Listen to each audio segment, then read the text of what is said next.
The supposed devil fruit of Dragon, the revolutionary, has been theorized a lot of times, and it has always been concluded that it has to do with the element of wind, a very powerful element that other animes always have. The characters that stand out the most in his work. The interesting thing about all this is that we all came to the same conclusion about the type of dragon fruit, because if it is a lodge, it has to be the lodge of the wind. If it is a zone, it must be a mythological animal that has to do with rain and storms, and if it's a paramecia, it must be the weather. But well, the fact is that I am clear about it, because I bring you my definitive theory, well, not definitive either, because I never brought you this type of theory, about the dragon fruit, which I believe there is a 99% of chances of it being this one, because I swear that I don't see another one as feasible, without counting the much theorized Kaze Kaze no Mi, the lodge fruit of the wind. So with all that said, we start with the devil fruit of Monkey D. Dragon, the revolutionary. First of all, we have to base ourselves on the panel of revolutionaries from the last chapter in 1097. Here we see all the members of the future revolutionary army, and among them Dragon, who did not yet have the characteristic tattoo on his face. This happened 22 years ago. 8 years after Kuma joined the army, we finally see that he has that characteristic tattoo, and we're talking about 14 years behind the current time of One Piece. That is, at this point, Luffy had already been born and was about 5 years old. I base this theory on the fact that the fruit that Dragon consumed has to do with his scar. But before telling you which ones, let's talk about another character whose tattoos also foreshadowed his devil fruit. And that character is Kaido, because from his first appearance we saw how he had some kind of scales on his right shoulder, implying that it had to do with some animal with scales, such as dragons, for example. And in this case it was, because it has the Uo no Miseryu model. Well, going back, I think that the tattoo is the key to his devil fruit, which is the Heavy Nomi or the Ryu Nomi model Amaru, a snake from the mythology of the Incas. It sounds strange saying it like that, but trust me, and let me explain the reason for everything and the clues we have. But first I'm going to tell you what I found about this mythological snake. The Amaru is a mythical creature that appeared in the mythology of the Incas as a two-headed dragon or serpent. He lived underground and was considered an important figure in the Inca culture. Due to his special powers, he can cross the border between the underworld and the spiritual realm. Regarding his powers, it was believed that Amaru possessed supernatural powers and was capable of causing sudden changes in the environment. She was often depicted as a creature emerging from the depths and said to be the harbinger of rain, revolutions, and the winds of change. The Amaru is often considered an aggressive and morally ambiguous creature.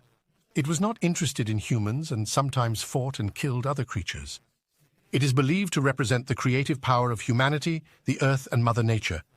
It is also associated with the underworld and is seen as a symbol of the sudden and violent changes that can occur in the world. And through its energy, Amaru helps balance the world's various natural disasters, such as earthquakes, floods, and storms. Lastly, it is also said to show the link between the other world and heaven through lightning. The creature is believed to appear in the sky and is represented to people. Family, have you realized that his powers are related to Dragon and what he has done? Since his powers are based on rain and winds, two things we saw in Lockdown, in addition to the fact that his very presence was the harbinger of revolutions and is the symbol of the sudden and violent changes that can occur in the world, not counting the balance of the world. It fits the description of Dragon perfectly. Too much, I would say. Also, look at this image. It is what appears on Wikipedia about the Amaru, but look specifically at the tail. It is literally the dragon tattoo. Now we go with the data that Oda or the work itself has left us throughout this time. 1. The dragon ship. Its design is that of a snake, although it also looks like a dragon, but it is the same because of the wink of its name and its fruit.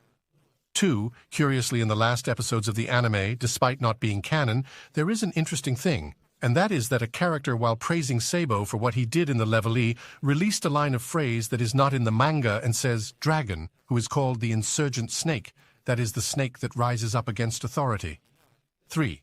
Dragon is inspired by Tupac Amaru II, a real historical figure who led the most formidable indigenous revolution of the colonial era, in protest, against the mistreatment that the Indians received by the corregidors. Look at what I said. A guy named Tupac Amaru led the most formidable revolution. 4.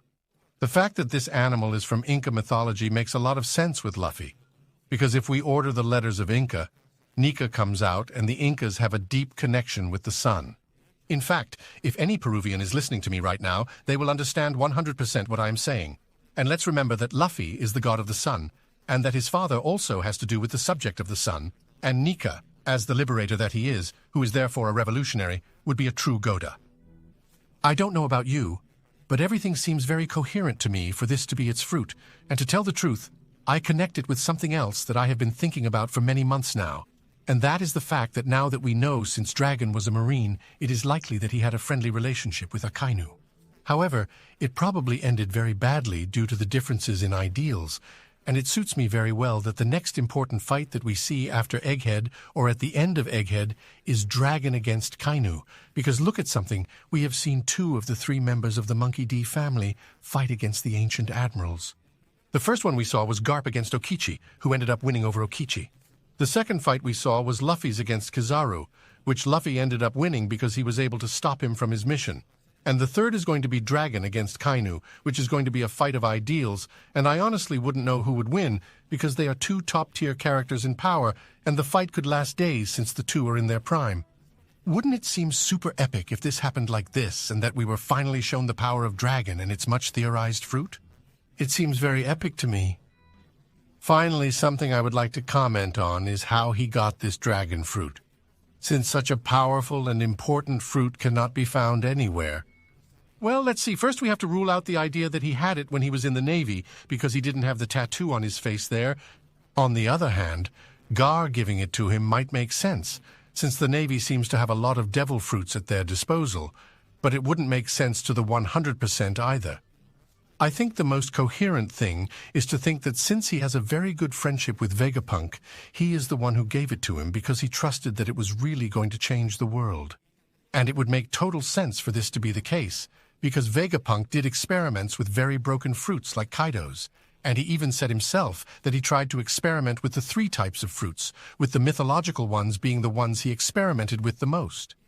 Who knows if at some point in history he lied to the world government that the experiment with a certain fruit failed, but in reality he didn't even touch it and gave it to Dragon in trust. And well, with this we finish the video here, but seriously family, I would like you to tell me in the comments what you think of this theory, because I see it completely clearly and I want to know the opinion of others. Because if you like this theory, I have another one in mind about how Dragon will end the world. Government, and it is super interesting because it involves the fate of Shabo. A little more from me. I hope you liked today's video. If so, a like and a sub is greatly appreciated. Have a good day, and we'll see you next time. Ciao!